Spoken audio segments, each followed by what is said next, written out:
So before we wrap up the show today, as always, we're going to share some wellness wisdom with our listeners. Briana, let's leave everybody with a pearl of wisdom about what women can begin to do right now to keep their hearts healthy as they age. I am big on empowering women around the menopausal transition because there's so much change in their body. And, we've talked about a lot of things that we can look at diet and lifestyle wise, but I would say one thing that is so important that I would encourage for a woman is listening to her heart.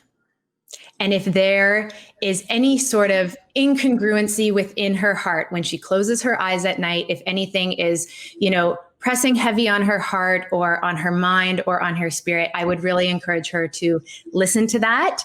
And whether that is, working out a mishap with a colleague or asking for more support for the demands that are on her, whatever that may be, I think that it is so important to honor and respect that.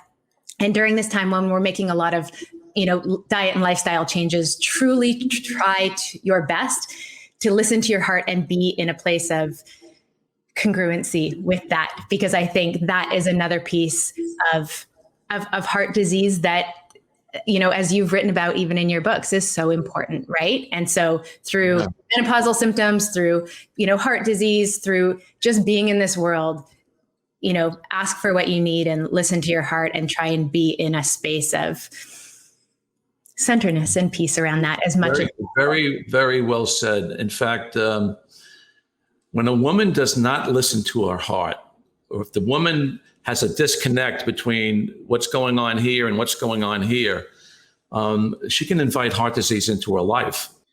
My plea to women today is what you said: follow the voice of your heart. And the other thing too is intuition comes like a thief in the night. I mean, if people get an insight, it happens so quickly. They need to act on it.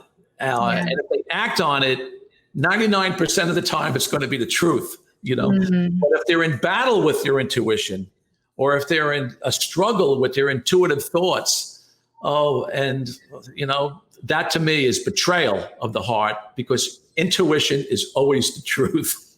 So you don't want to betray your heart. Now, I know I'm speaking more like a psychotherapist, but basically, I'm so glad you brought it up, because you said it all. If a woman listens to the voice of her heart, she's not going to get into trouble. I really like that. So I think we can end on that note. I a happy note. I like that note. So I think we'll end on it. And this was a great conversation, Briana. This was awesome. I really enjoyed it. Thank you so much, Steve. I did too.